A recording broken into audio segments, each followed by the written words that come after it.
நல்லா இருக்கீங்களா? 6 மாசமா நான் தேடிக்கிட்டு இருந்தேன் வர்றேன். அண்ணன் வாக்கியம் அந்த வீச்சரோட சத்தம் இல்லாம குடுமா. இது பட்ஜெட் பத்திய உங்களின் ஒருவன். ஏண்டா இந்த ஊரு இன்னமுமா நம்மள நம்பிக்கிட்டு இருக்கு? அது அவனுக்கு வீதி. பட்ஜெட்டுக்கு முன்னாடி நீங்க போட்ட ட்வீட்டே நேஷனல் நியூஸ் ஆயிடுச்சு.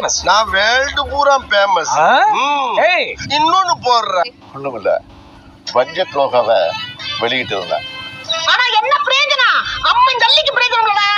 மொழி கொள்கையில நம்ம எந்த அளவுக்கு உறுதியா இருக்கோம்னு காட்ட அதுல ஒரு ரூனை வச்சிருந்தோம், அவ்வளவுதான்.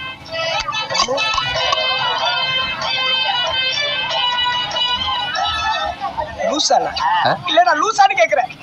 என்ன திருப்பி எப்படி பாட்ட போவாங்க? ஆனா தமிழை பிடிக்காதவங்க அதை பெரிய நியூஸ் ஆக்கிட்டாங்க. நான் சுத்தி வளைச்சு பேச விரும்பல.